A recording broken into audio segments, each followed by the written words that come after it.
We'll see different ways of doing things. Many times members are brought in whole or significant large. That's why you see cranes these days. Many times in the past, you wouldn't see cranes because people were lifting blocks only. But now, because they're lifting larger members, then those pieces put into place by larger pieces of equipment. And we have to understand that that will be the kind of construction going forward. Also, because of the heights that are associated, it tends also to be a safer way of doing construction for the people involved. Now, the Honourable Member spoke about the millions of dollars in concessions. And I found it interesting that the Honourable Member would speak about that. Because it was the Democratic Labour Party administration that gave the sweetest deal to a concessionaire in the history of Barbados. The Democratic, and I want to be slow and clear in my words. It was the Democratic Labour Party administration, Madam Deputy Speaker, that gave the sweetest of all concession deals in the history of Barbados. It was so sweet that the other people who had been hoteliers here for years were begging and pleading to see if they could get the same concessions that were never given by this administration or any administration before or after that were given by the Democratic Labour Party to a concessionaire. And let's examine these concessions. Let's examine them. In 2013, it was described as a sweetheart deal. A sweetheart deal. It was a waiver of all import duties, all taxes, all imports and levies of any nature whatsoever, including value-added tax on all the importation of our local importation or local purchases. So it wasn't only imported purchases, it was local purchases, all waivers. Waivers on all capital goods, building materials, articles of hotel equipment, furniture, furnishings, fixtures, fittings, construction, machinery, boats, watercraft, vehicles for the hotel's use, televisions, computer equipment, and it goes on and on with that. But it didn't end there. It was a waiver on consumables for all the operation of the hotel, included but not limited to operating supplies, saw furnishings, printed materials, guest supplies, spa supplies, paper, stationery, books, spare parts for equipment, and it didn't end there. It was a waiver on all food, alcohol, and beverages. And it's a waiver for 25 years. No other hotel had that. Nobody else had it, but the Democratic Labour Party saw it fit to confer the same concession the Honourable Member talking about now on an entity. But I'm going further, a lot more. But I want to go further. These concessions last for 25 years, and you would think, well, at the end of 25 years, it would come back. No, Madam Deputy Speaker. After 25 years, then another 15 years at half of the concession. 40 years of concessions conferred by the Democratic Labour Party, the party that the Honourable Member now leads. And, well, no, it's a matter of record. It's the same record that the Honourable Member talked about of putting things in Hansard was in the same record, in the same Hansard. And it's surprising, sometimes you come to this Honourable Chamber, and it happens all the time. The Honourable Member comes and he speaks about things that are offensive and so on. But little does he remember the history of the administration that he now heads, that did the same and worse, and comes to suggest that this government is doing something untoward. Well, it is not. And I want the people of Barbados to understand, but it went further. All waiver of all import duties, tax imposed on levies of any nature on all vehicles required for the operation of the hotel, including vehicles assigned to senior managers. Yes, yes, Madam Deputy Speaker, including vehicles assigned to senior managers. And it went further. All import duties, taxes, imposts, and levies of any nature whatsoever on personal household effects and visitors for staff who are contracted to work in Barbados and are not citizens or permanent residents of Barbados. Yes, saucepans. All of these same things that the Honourable Member is accusing the Barbados Labour Party administration of. The Democratic Labour Party did it and went further.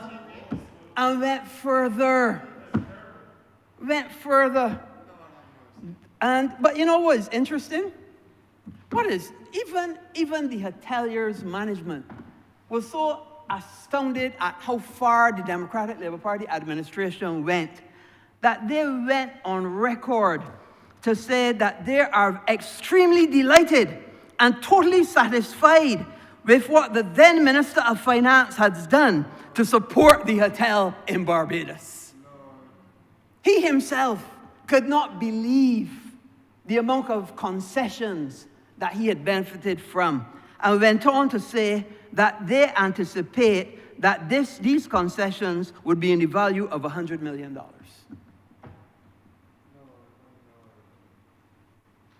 $100 million.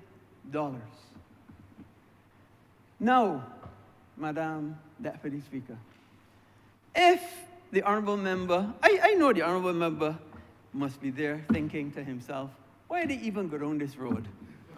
Why did I even go down this road? Because I go down this road. First thing, it was clear that in his unusual way of speaking, he supported the bill. Because he said nobody could contest it or nobody could dismiss it. So that's his unusual, circuitous way he supported the bill. And I get it. He don't want to bring the words out of his mouth, but I can help him. He supported the bill.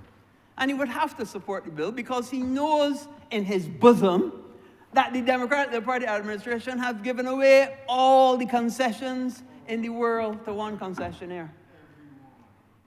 All the concessions in the world. But you know, if they hadn't, and by the way, these concessions are 25 years and 15 years.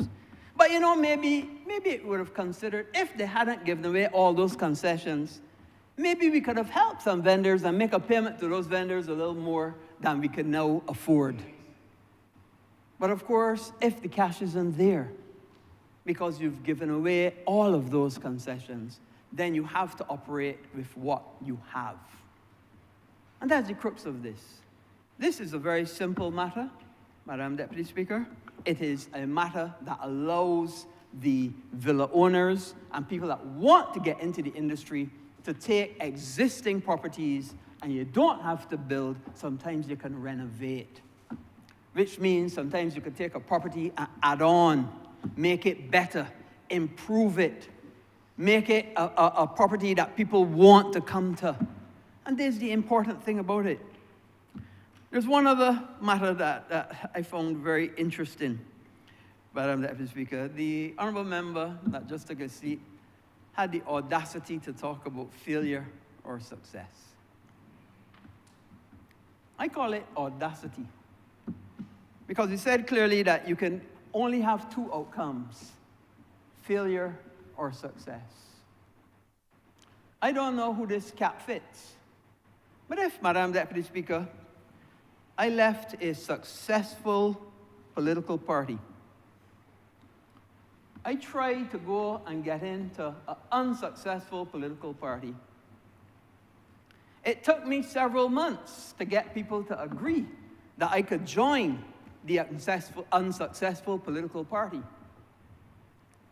And after I joined the unsuccessful political party, the measure of my failure is that multiple people resigned from that same said party in disgust of me becoming the leader of said party. Now, I would say that is a failure. I could not say that is a success. But whoever the cap fits, let them wear it. And let them remember all the time, when you come to give a submission in this honorable chamber, look at the history of what your party has done before you criticize what this party is doing to take this country forward. You know, Madam Deputy Speaker, my mother always told me, when you point one finger, 3 pointing back at you. Another way, don't throw stones because we live in glass houses. I am not saying that this government is perfect. I know the other government was not perfect at all, was imperfect. But we are trying our best to make the Barbadian population enjoy a better life, to take this country forward, even if it's by 1 inch. We work hard to do that. You know, as I was passing down the corridor, I heard we have here the recordings of prime ministers speaking. And I just happened to hear, as I was passing down the corridor today itself, that a prime minister was making it very, very clear. A vibrant economy is a way to a successful society. Nobody says that having a perfect economy is everything, but we accept that you cannot get the perfection of a society without first having the means of the economy. And that is the important point. It was a prime minister from that party. It was a prime minister from that party, not from this party.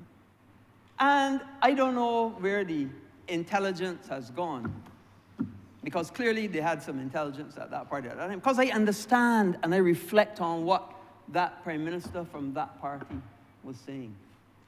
And we as a nation have to understand that government and politics and country is a balance. And it is striking that balance that is correct for everybody that we strive to get to. So yes, there are going to be opportunities that people who have lots of money get opportunities in concessions. Yes. But you take also the revenue that you get from the taxes that they pay. Once you can get taxes and not from the concessions that the other people give, the revenue that you get, then to give to the other people who are less fortunate than they are. It's about balance. It is about using opportunities, using abilities, and using talents to make something better for the people of Barbados. So, as I said, Madam Deputy Speaker, I did not intend to be long. The Honourable Member spoke about oysters. This is not the time for me to speak about oysters, but I will speak about oysters when the time is right. I will speak about oysters. The Honourable Member talked about hotels. When in Barbados have you seen 5 hotels simultaneously under construction in this country? It is a show of confidence in the leadership. It is a show of confidence in Barbados and its people. It is a show of confidence to the world that Barbados is going places and doing things. When last have you seen that? Well, I could tell you when. Never. Never have you had 5 hotels, 5 substantial hotels being built simultaneously in this country. Now, yes, others are going through renovation, but they're being replaced by others that have come online. Wyndham, with 420 odd rooms, has come online, and it's come at a time to replace others that are now being renovated. And that's the important point. Because whether we like it or not, you're going to have to renovate because you have to keep abreast of the times. Materials will degrade. Paints will flake and fail.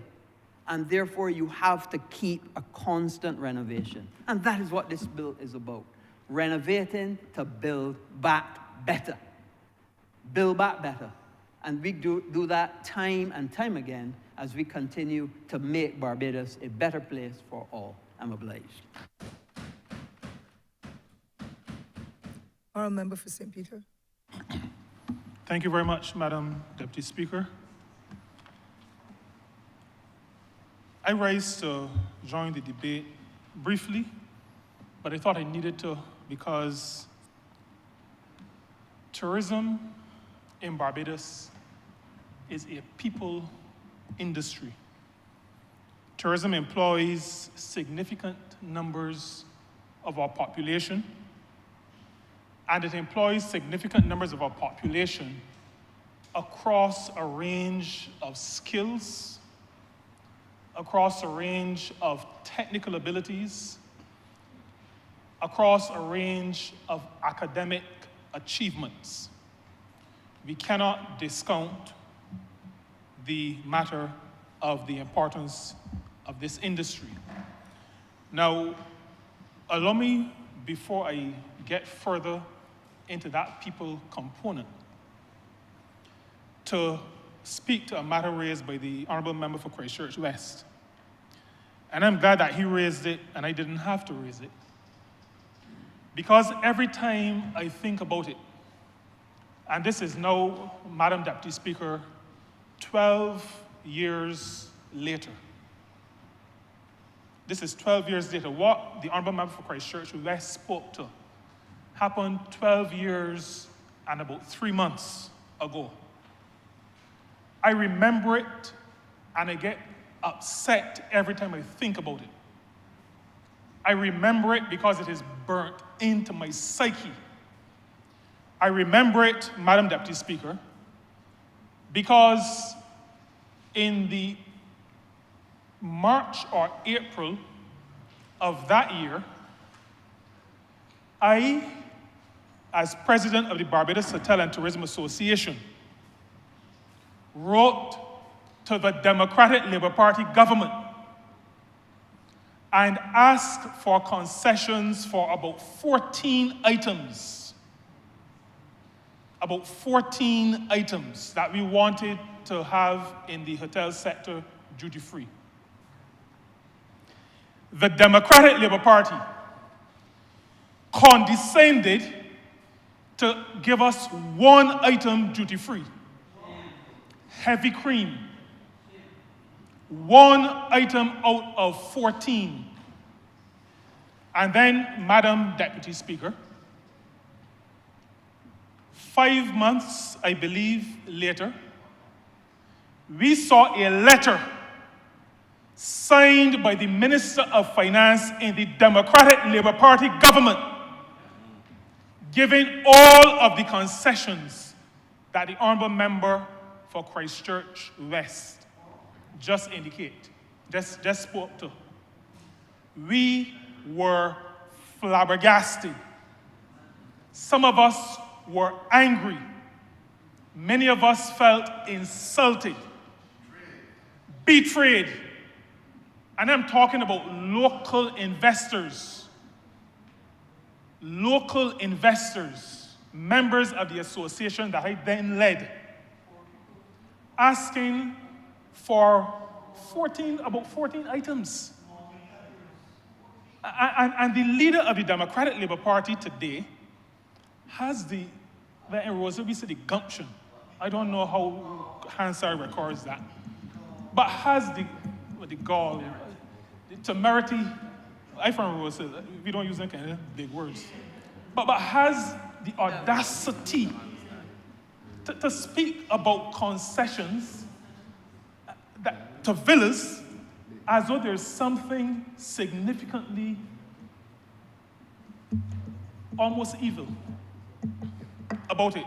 Because I think we record that even though it is couched by saying, well, all parties give concessions and there is nothing wrong with concessions, we know that the tone with which it was spoken was intended to say to John Public and Jane Public that something wrong is happening in this honourable chamber today. The Democratic Labour Party has gone where no other party has gone. And if I may, I am not going to join with the Honourable Member for Christchurch South to ask the Honourable Member for St. Michael West Central anything about Ammon. I can give him the answer, Madam Deputy Speaker. When we came to office, the Honourable Member for Christchurch South was then of the mind of doing right by the people. And he was part of a government that said to the organization that received that kind of concessions, those kinds of concessions from the Democratic Labour Party, we said, we can't go down the road with that. That, Madam Deputy Speaker, is one of the reasons why the development of that property has not taken place yet. I know I'm the MP, I was involved, I want people in the north, including people in St. Peter, to get work at that location. But Madam Deputy Speaker, I am not prepared to go where the Democratic Labour Party was attempting to take this country and had indeed taken it with respect to one other investment. We are not in a race to the bottom. The Democratic Labour Party was taking us in that direction. We said, hold on, hold on. We are prepared to assist, but we are not prepared to give you the whole country as we assist you. That is one of the reasons. I am not sure if the Honourable Member for Christchurch South is upset that we did not give away the kitchen sink, the everything, and get the investment. Maybe that is the reason why he has been asking me to speak, to ask the Honourable Member for St. Michael West Central. But I just wanted to point out, Madam Deputy Speaker, that the most outrageous act of granting concessions is an action by the Democratic Labour Party. I thought I should just make that very clear. But he must own it. He used to be a part of it, and he has gone back to be a part of it. I heard somebody talk about submerged to the top. I'm not sure what that means. I assume you have to have oxygen and a mask. You should be up there. You're talented enough to be up there. Well, it seems to be your friend. It seems to be your friend who said that. But Madam Deputy Speaker, on the matter of villas, I ought to say something and probably make an admission that I do not think I've made publicly, but I certainly have made it privately. Early on in my tenure as leader of the Barbados Hotel and Tourism Association, I started to mouth off on this matter of villas. I use the word mouth off now. I would not have said it when I was speaking, but you will understand why I use the term now, mouth off. At the time when I raised the issue, the luxury sector in this country was losing a lot of ground to the villa sector. I spoke at length about my concern, and 1 or 2 mornings after, I got a call from someone who was actively involved in the villa sector. I said to that gentleman, who is now departed, but a lovely gentleman who called me not to chastise me, because he recognized that I meant no ill. I was not brash about what I was saying, but he spent about 20 to 30 minutes educating me about the villa component of the tourism sector. I invited him to come to my workplace to have a meeting with me a morning, I think the following week. And I have to say to you, Madam Deputy Speaker, that I really received an education. On another occasion, very soon after, another person involved suggested to me that I ought to have, as leader of the association, an experience in staying in a villa. It was arranged, and I was able to spend 2 nights in a villa. And I'll tell you, Madam Deputy Speaker, the reason why I say that probably I was mouthing off at the time is that after experiencing a villa, I realized that I had no clue about how that segment of the accommodation sector of the tourism industry had become so popular. My family, Madam Deputy Speaker, was able to wake up when we wanted, have breakfast at whatever time we wanted, decide what we wanted for breakfast, have other people. We had a family that is a family friends of ours, come over. We did not have to register them at reception. And I spent those 2 nights in that accommodation realizing that I knew very little about that which I'd spoken about probably about 2 months before. The villa market in this country is extremely important as part of the accommodation mix that we offer. The entire Western world is experiencing what we are experiencing with respect to demographic shifts. Our populations are getting older. There is also a yearning for family travel that includes taking parents and grandparents. Ordinarily, in the regular hotel sector, one would need to book multiple rooms. One would have to request adjoining rooms. The Honourable Member for St. Michael West Central will tell you a hotel will never be able to guarantee that you can get 3 or 4 rooms in close proximity. But the villa allows you to book a location, a facility that has those bedrooms in it, many ensuite bathrooms sometimes, and all the other services that I spoke to earlier. It is an important component. It allows people, not just the rich, the wealthy and the well-to-do. As a matter of fact, it allows people in the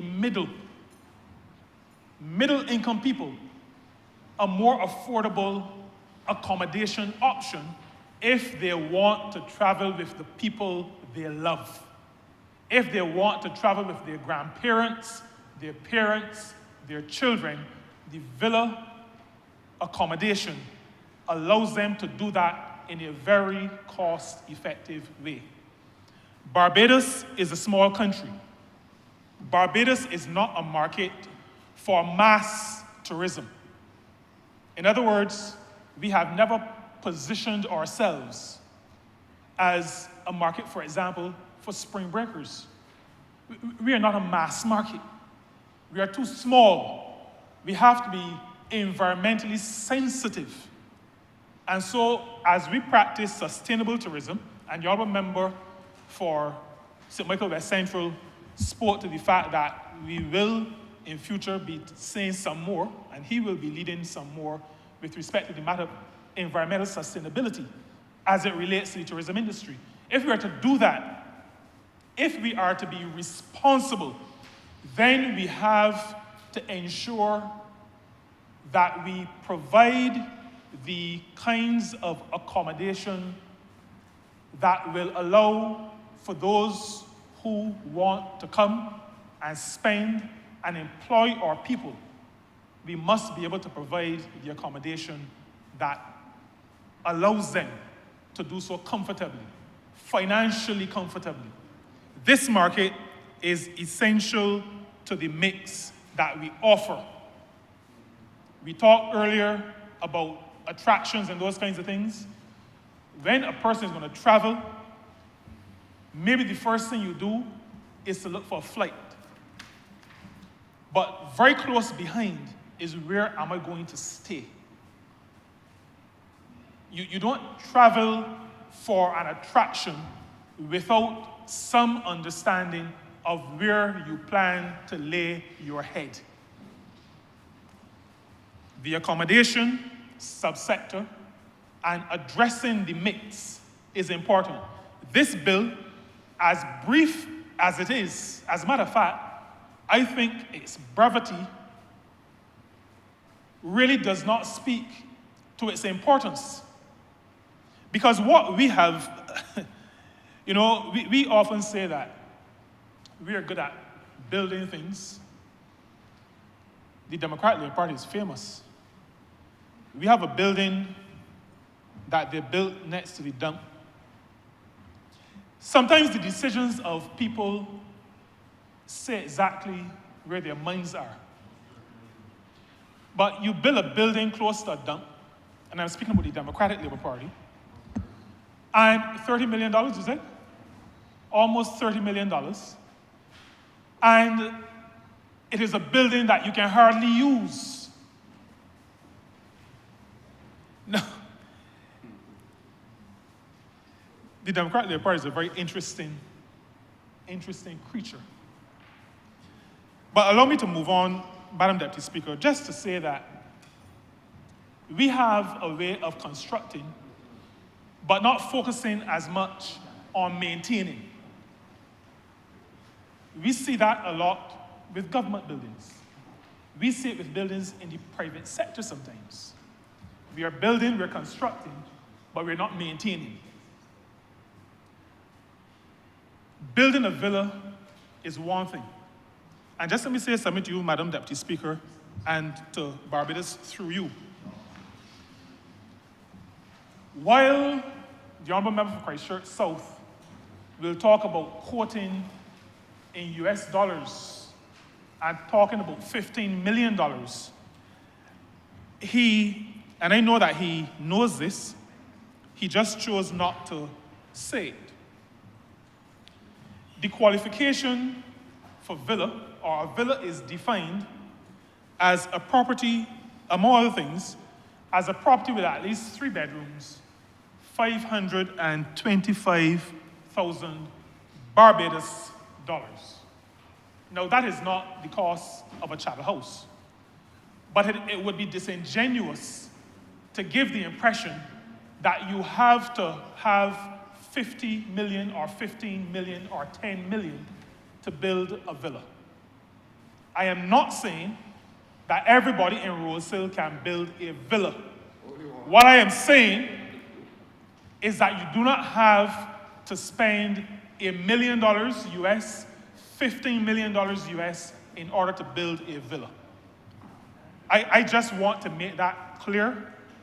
Those who have sent me here and have said to me they recognize that I have some level of credibility. So I'm not going to mislead, and I'm not going to use emotion or emotive language to try to mislead. I am not talking about building a chattel house. I am talking about building a villa. But we have to be clear as to what we are talking about in actuality. Now, the matter of concessions is an interesting one. In the late 1940s, the International Labour Organization considered a convention, and the convention spoke to labor clauses. In that convention, in the recommendation that accompanied that convention, it spoke about subsidies. Subsidies are payments that are made. Money is taken and transferred to an account. Back then, it's probably money in a check, transferred to some organization, some entity to assist it. The evolution of that is concessions. And I think we ought to make clear that concessions are given to encourage the development of entities, particularly businesses. To encourage the development of businesses, not for the sake of the business itself, but for the sake of national development. And that is why tourism while it enjoys maybe the substantial proportion of concessions, there are also concessions given to agriculture. There are also concessions given to the fisheries sector. So concessions are not unique to tourism, and they're certainly not unique to villas. The interesting thing about the tourism sector is that it has been and continues to be a sector that has had to maintain a level of global competitiveness. Global competitiveness. Barbados has never been able to enact any protectionist measures to protect its tourism industry. And the reason for that is that the customer is not based here, by and large. There are local customers, but the majority of the customers who receive tourism services are not based here. And so they are in a position to sit down in a house in Bristol, in New Jersey, in Texas, in Panama, somewhere, and look previously in a magazine, in the office of a travel agent, and look at prices for Seychelles, prices for Las Vegas, prices for Barcelona, prices for Havana, prices for Barbados. And so we've always had in the industry in Barbados to be globally competitive. In order to maintain that competitiveness, in order to be able to maintain business activity, in order to be able to maintain the employment that I am concerned about, governments across administrations has seen the value in offering assistance by way of concessions. And I said earlier, it is one thing to build. But when a house, because essentially that is what a villa is, when it is occupied by different kinds of people all through a year or for 9 months of a year, the wear and tear is significant. The wear and tear is significant. And we live now at a time when a person goes anywhere and you see something that looks a little bit worn. A photograph is taken, and it is placed on the net. It goes all over the world. And your facility is seen as either a worn facility, a pop-down facility, a facility that people don't want to encourage others to go to. We have to focus on maintaining. We have to focus on maintenance. And so it is entirely appropriate that this amendment come to this Honourable Chamber and the addition of renovation, ensuring that renovation is allowed. Because I am concerned that the villas that exist and the villas that will exist are maintained so that those who work in those entities, either in the entity itself, in the management companies, wherever they work, my interest, Madam Deputy Speaker, is that those jobs are maintained. As a matter of fact, that we get increases in jobs. The Honourable Member for Christchurch South ended his, well, let me say a speech. I was about to say tirade. I know that tirade is entirely parliamentary, but even though he quoted a lot of scripture and praying and all that kind of stuff coming on to the end, I think he was doing it to redeem himself. And I appreciate when people attempt redemption. So I will say a speech as opposed to tirade, because I think he had maybe a Damascus moment coming on to the end, and he landed reasonably well, even though he was very, very turbulent in flight. Crosswind. I was fearful that he was going to crash. And, you know, that is not something you want to think about when you're debating a tourism bill. I was really concerned. But he spoke about community tourism as though he had unearthed some new thing. And I remember Paul on Mars Hill. You know, it sounded as though he had somebody, because he normally gets his information, he stays very close to his phone, the information comes in, somebody sent something that spoke to community tourism. And he exploded about community tourism as though this was something new to Barbados. And he is commending this to the Honourable Member for St. Michael West Central. And he wants the Honourable Member to really look into community tourism. But let me tell you, Madam Deputy Speaker, sorry, let me say to you and to the person who was about to explode, that the Honourable Member for St. Michael West Central is fully seized about community tourism. As a matter of fact, this Honourable Member one Sunday morning accompanied me to my community. I spoke earlier today about a coastal community in Boscobel. Accompanied me there early one Sunday morning, about 8 o'clock, and we discussed at length what could be done in the area of community tourism. And that was not the first time that the Honourable Minister of Tourism was dealing with community tourism. He is fully seized. And I just say, Madam Deputy Speaker, if I may say through you, that we are happy that the Honourable Leader of the Opposition has come to realize that there is something called community tourism. We agree with him that it is important. As a matter of fact, we agree with him that it is critical to the development of a sustainable tourism industry.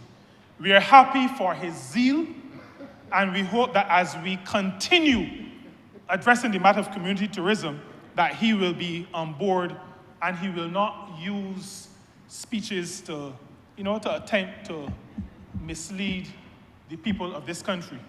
Allow me to say to him that while it seems that the shop in St. Michael East is the first place he's ever seen visitors at a rum shop, I invite him to come to Six Men's any night of the week, and you will see visitors at the shop. He obviously, I think he was taking notes from his phone, so he did not hear me when I spoke about Six Men's earlier, to say that some of the most passionate people at the town halls that we hold right next to Brady's are persons, I try to be nice in my language, persons who do not look like us. No, you were not feeding him any information. He drove past. The Honourable Member does not lie. He may mislead. He does it he attempts to do it, but it's usually very crudely done. But he does attempt to mislead, but I don't think he lies. I don't think he lies. And if he does, he appeals to redemptive intervention. But if you go to Six Men's on almost any night, you will see visitors who have been coming there for years. There are many places across the island, Madam Deputy Speaker, that if the Honourable Member were not so cloistered, now at George Street, before I don't know where, he would have realized that there is active engagement already between visitors and local communities. I did not say that to suggest that we have reached where we want to get, because we have not. Work has to be done, and I want, in this Honourable Chamber now, to commend the Honourable Member for St. Michael West Central, because the Barbados Tourism Marketing Incorporated has been doing work with respect to community tourism, and in fact has sponsored a couple of events in Six Men's over the last few years related to this matter. But I just thought I would share that. Let me end, Madam Deputy Speaker, where it started. Tourism is a people industry. And I just would like to remind this Honourable Chamber that not too long ago, we came to this place and we sought to ensure that those who work in this industry are treated fairly. We brought to this Honourable Chamber the Labour Clauses Concessions Bill, which is now the Labour Clauses Concessions Act, attempting to make sure that workers were treated well in this country and in the industry that drives our economy. I came back to this Honourable Chamber and I established rates of pay and conditions of work for the hotel accommodation, the tourism accommodation sector. I am pleased to say that as we approach the tourism season, what we refer to as the winter season, I know the Honourable Member is really working hard to get rid of this seasonality. And I've said to him in jest that when I'm at the airport, I can hardly walk. I mean, there are people everywhere. Everywhere. They're not just seats coming in. There are people coming into this country. And as we approach, though, what is traditionally referred to as the beginning of the winter season, I've had the opportunity to meet, as recently as last night, with the Barbados Hotel and Tourism Association and the Barbados Workers Union. We have made significant strides, and I expect that in the coming hours or couple of days, we will be able to announce that we have reached an agreement with respect to the collective agreement between the BHTA and the Barbados Workers Union, and that will see some pay increases for workers. Those details will come once everything is finalized and the ink has dried. And I give further, but I remind this Honourable Chamber that sufficient that the established clauses are based in part on collective agreements. It will be expected that I come back to this Honourable Chamber to update the established rates of pay and conditions of work. I, Madam Deputy Speaker, speaking on behalf of my people in the constituency of St. Peter, and also speaking more generally for the parish of St. Peter, a parish that relies in a significant way on tourism, and a party that wants to see good tourism product. We wholeheartedly support this tourism amendment bill. We recognize its importance. We reiterate that its brevity does not do justice necessarily to its importance, but we are absolutely sure that it will redound to the benefit of the industry that drives our economy. I'm obliged to you.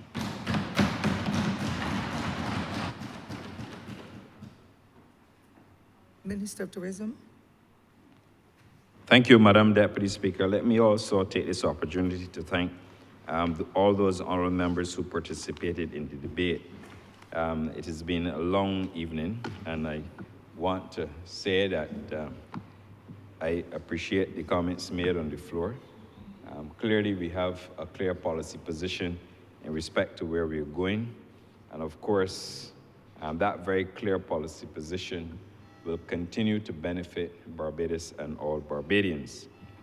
Madam Deputy Speaker, before I go into a lot of detail, and I'm not going, I promise you it won't be very long, but I felt it necessary to reflect on the vision of the former member, Right Honourable Member who represented St. Peter in this chamber, who frankly is responsible for the development of the Tourism Development Act. And even though I didn't ask for permission, I don't think you will reprimand me if I say I refer to the late Right Honourable Owen Seymour Arthur, who has vision in 2002, facilitated the establishment of the Tourism Development Act. And ever since then, we can see that there are other countries all across the globe that continue to follow the policy position set out by the Tourism Development Act. They don't call it the Tourism Development Act in other jurisdictions, but what you can see is the building out and the expansion of condominiums, of villas, of hotels globally. And if you were traveling, for example, and you were going to what we refer to as the Middle East, you will see what Dubai's expansion has created as a result of the similar policy position adopted in Barbados. And we were the first out of the box in terms of developing the villa market, developing the luxury higher-end accommodation in Barbados. And I want to say that ever since then, both administrations, both the Barbados Labour Party and the Democratic Labour Party administrations have continued on a progress. Certainly, the Democratic Labour Party did not repeal the Tourism Development Act, and that is a statement of fact, because it was established in 2002 and it's still here today. So they did not repeal it, and therefore, based on that, you have to accept that they too would have believed and confirmed that the Tourism Development Act, as amended, is an excellent piece of legislation, and it serves the development of tourism in this country in a most fundamental way. You would have heard the Honourable Member for St. Peter making the point, and the Honourable Member for Christchurch West, who made the point that the Democratic Labour Party went beyond what the TDA was envisaged to be and expanded a range of concessions, claiming it under Chapter 67B of the Income Tax Act to ensure that other players who came into the market, that they were the beneficiaries. So when it comes to concessions, when you come to in this parliament and you speak to the granting of concessions, we have to cast our minds back to when the decisions were taken, not in this parliament, but in Bay Street, not by this administration, but in government headquarters by another DLP administration who made changes with respect to how concessions are governed in this country. And I am not going to apologize for the fact that we have a Tourism Development Act. And I'm not going to apologize because the Tourism Development Act, as amended, has served this country well. And it has allowed this country to improve its product, the quality of product. It has also allowed us to improve product offerings generally, because it's not only about hotels. It is also about attractions. It is also about restaurants, and it's about any other project that could be deemed a tourism-related project. And that, Madam Deputy Speaker, is where we have to depart with respect to contrast with what this Barbados Labour Party government will pursue as a policy position and what the Democratic Labour Party government would have pursued. Madam Deputy Speaker, it is fair to say that every 7 years, almost between 5 and 7 years, there has to be refurbishment of properties. If you're working in a hotel, and I've had the benefit of working within a hotel, not for 5 years, not for 10 years, not for 15 years, for a number of years. And truth be told, not that I'm boasting, but I've also worked for a very successful company, one that listed on the London Stock Exchange through St. James Beach Hotels at the time, first Barbadian company to be listed on the stock market. Then we delisted, went to private equity multiple times, then listed again, and then delisted on the last occasion as Elegant Hotels when we sold it to the Marriott Corporation. But it is true to say that every 5 to 7 years, you have to refurbish your plant. And what is being asked with respect to the Tourism Development Act in respect of renovations, it is not only renovations for a villa, but it's renovations that we have to undertake in our country that is committed to ensuring quality. And if we are going to sell quality, and we have to remain competitive, and if we are to remain competitive, it is important that we have concessions that are so geared to ensuring that villas can be renovated. Why do I say that that villas ought to be renovated? You have a situation where, and it's defined within the Act,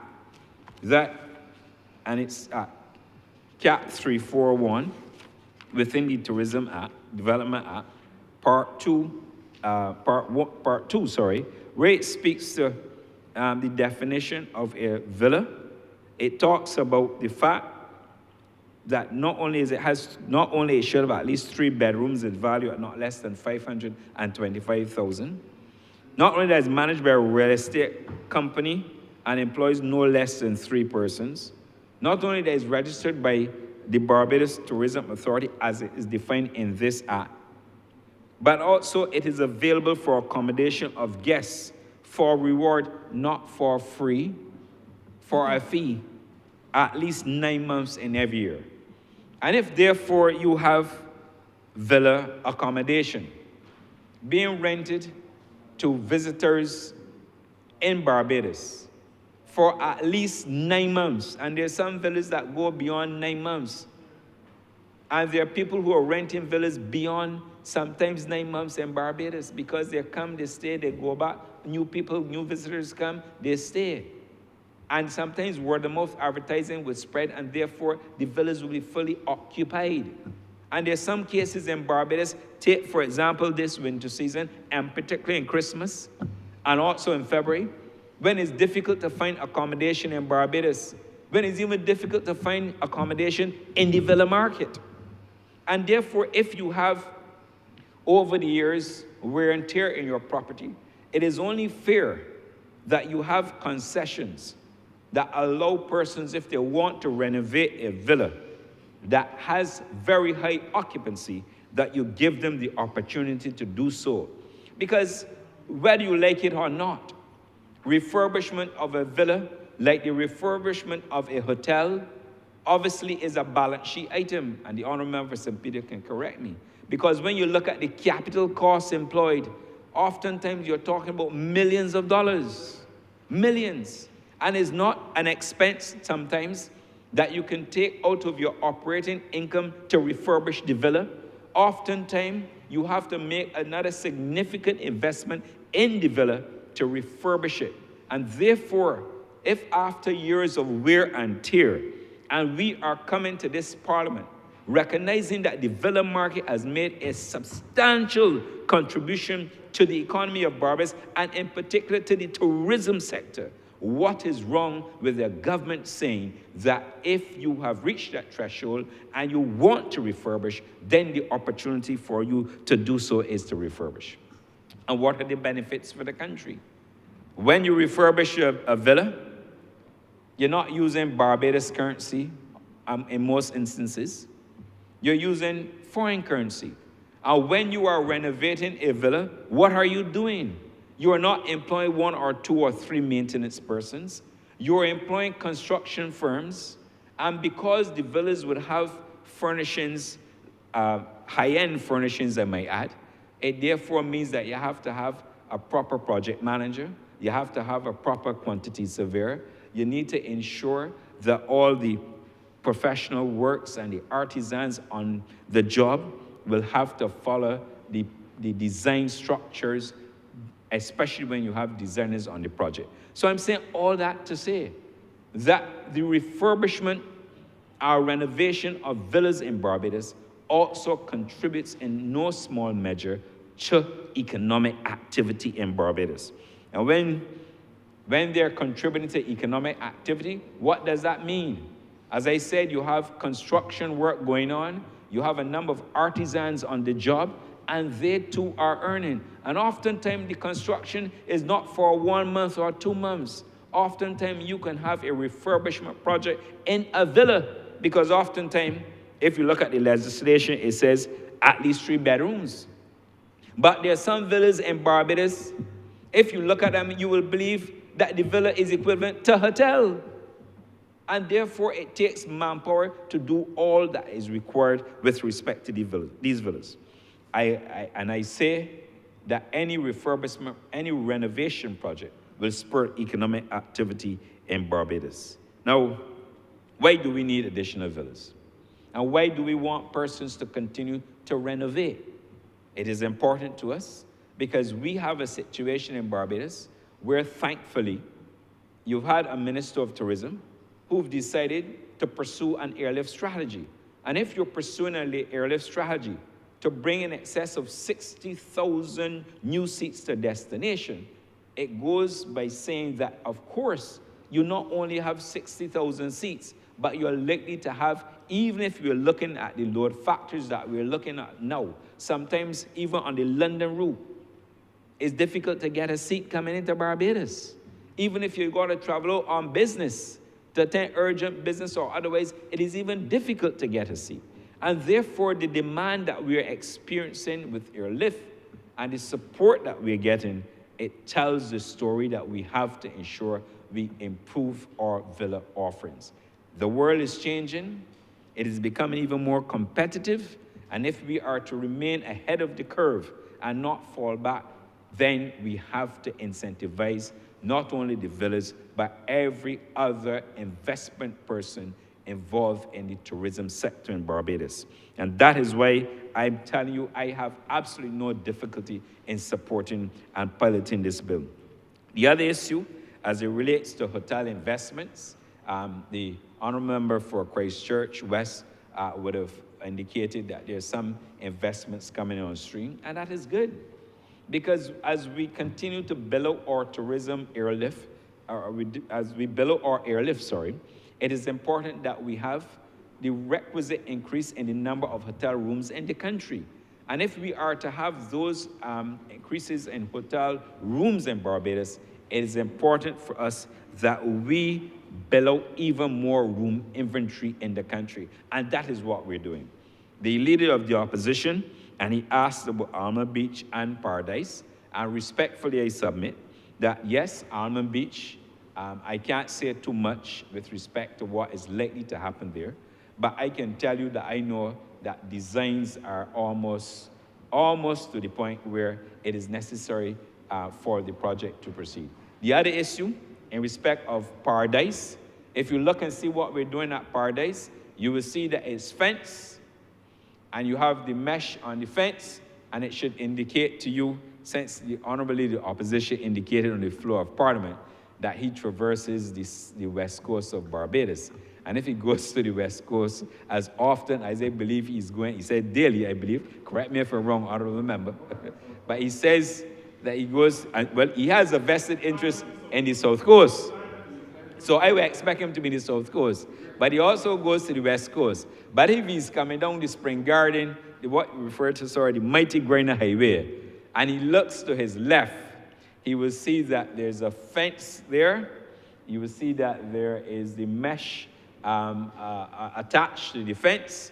And I know, as bright as he is, he will interpret that there's some activity going on the Paradise site.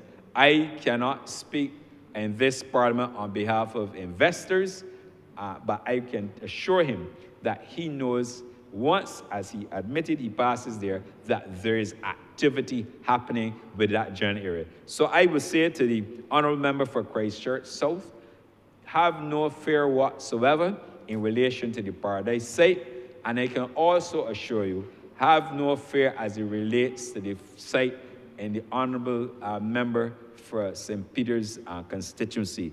I am sure within the shortest possible time that those who are responsible for the investment will more than likely be making the appropriate announcements. But I want to say this, that the government inherited the Wyndham project, and we had to finish it. And thanks to the Honourable Member for Christchurch West, who went in there and had to jump in there as the minister, senior minister responsible for infrastructure, to ensure that we open Sam Lawrence at the Wyndham. No opening is perfect, and that is a fact, and will never be perfect. But once you open and you do what they refer to as a soft opening, you work on all the required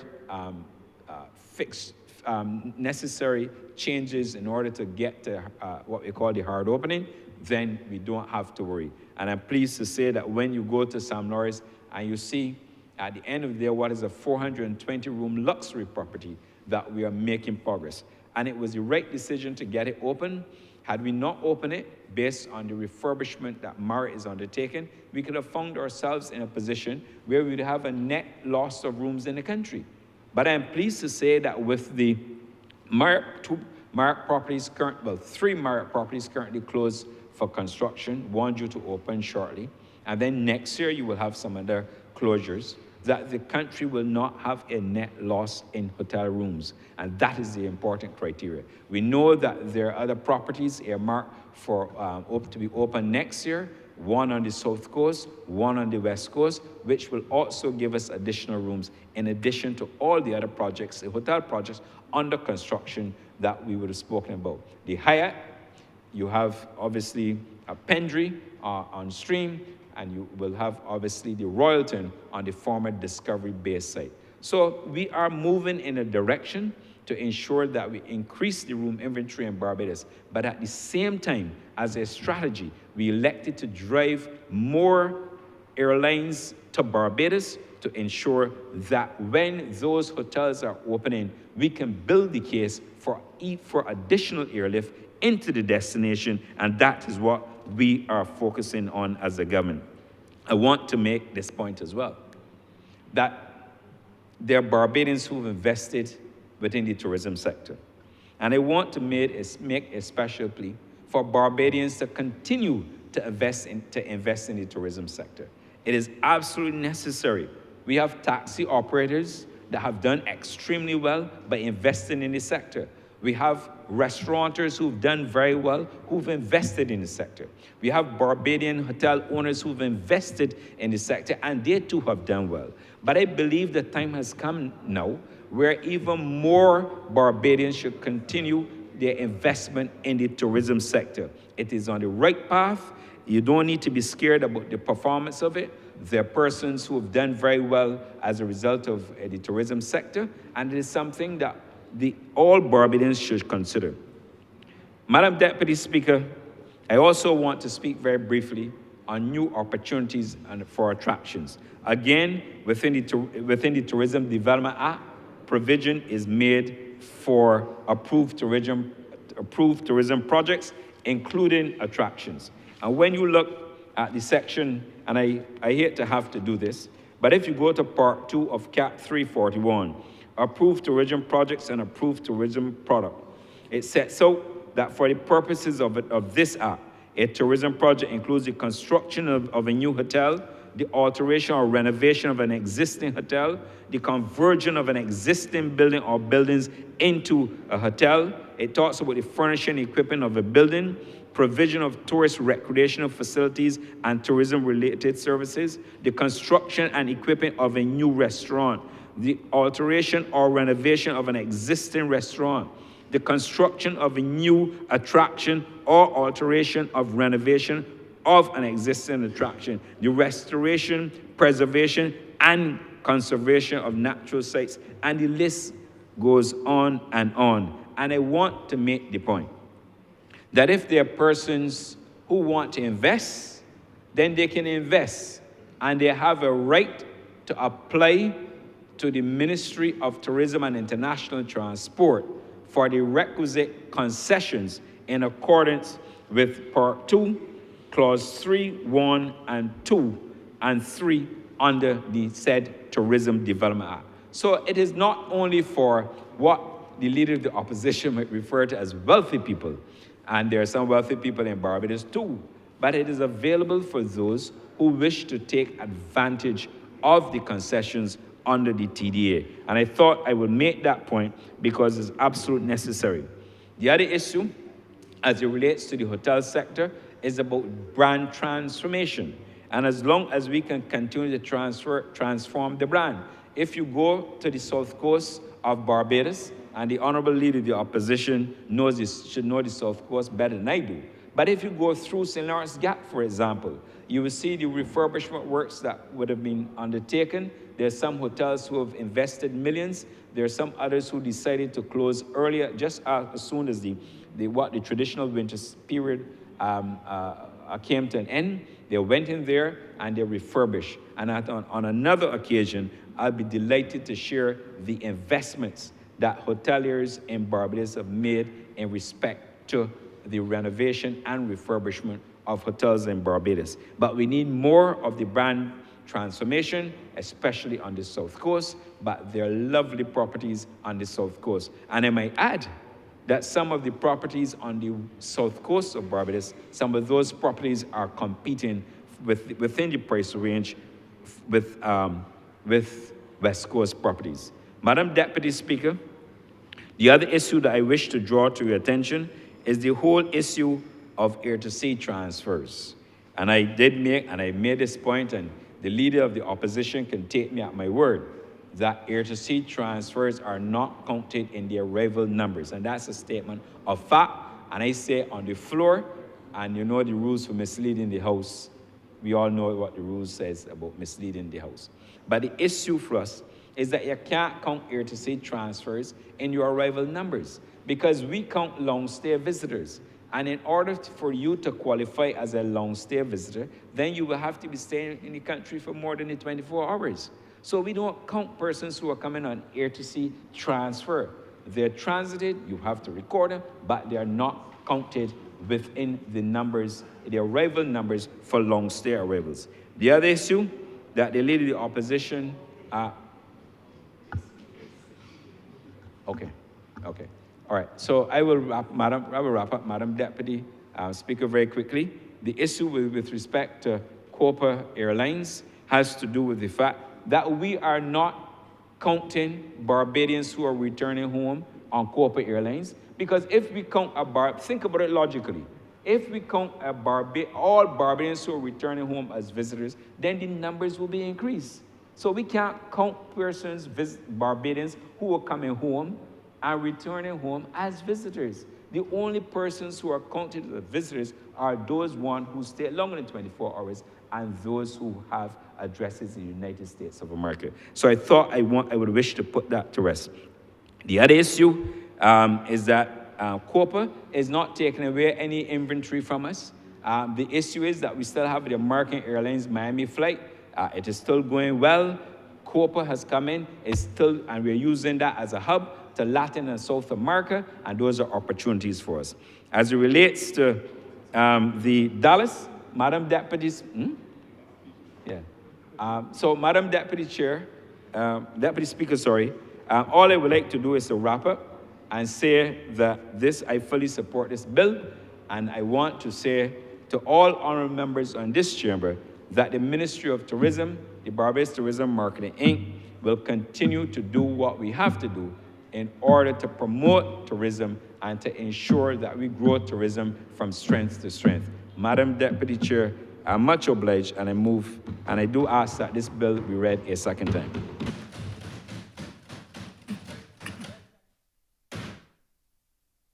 Honourable members, the question is that this bill be now read a second time. All those honourable members in favor, please say aye. Those against, please say no. Methinks the ayes have it.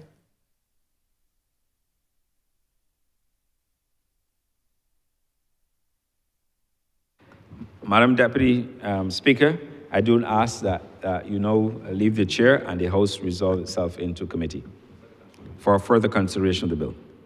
The question is that I do now leave the chair and this House resolve itself in committee for further consideration of this bill. All those honourable members in favor, please say aye. Those against, please say no. We think the ayes have it. This chamber will now go into committee.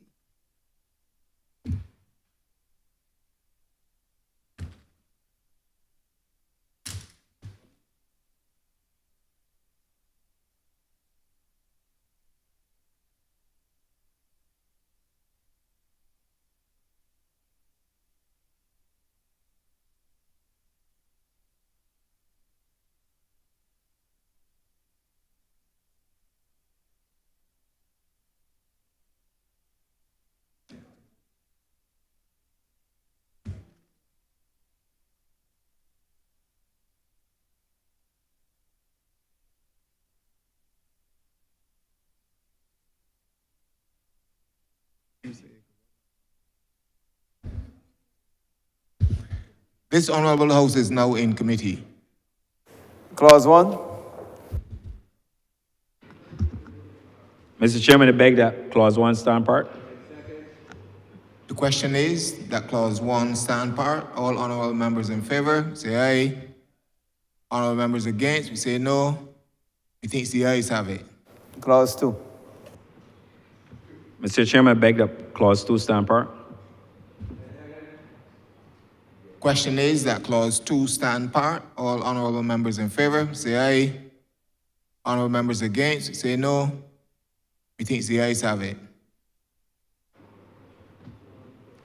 Mr. Chairman, I do beg that you report to Her Honor, the Deputy Speaker, the passing one bill in committee. The question is that I do now report to Her Honor, the Deputy Speaker, the passing of one bill in committee. All honourable members in favour, say aye. Honourable members against, thinks the ayes have it.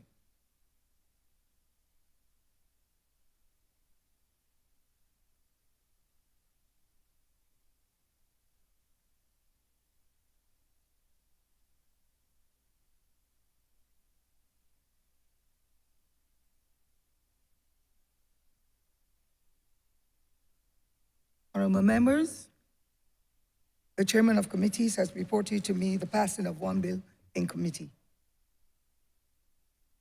Madam Deputy Chair, I do ask that the bill now be read a third time. The question is that this bill be now read the third time. All honourable members in favour, please say aye. Those against, please say no. I beg that this bill be now passed and so cited. Methinks the ayes have it. I beg that this bill be now. Madam Deputy Speaker, I beg to move that this bill be now passed and be so cited the Tourism Development Amendment Bill 2024. The question is that this bill be now passed and so cited. All our members in favour, please say aye. Those against, please say no. We think the ayes have it. This bill is now passed and so cited.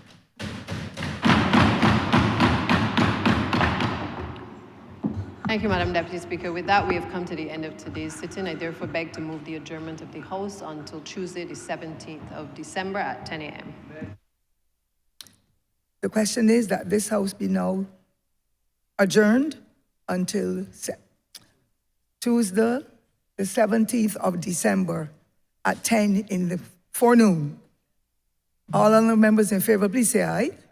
Those against, please say no. We think the ayes have it. This honourable chamber is now adjourned until the 17th of December at 10 a.m.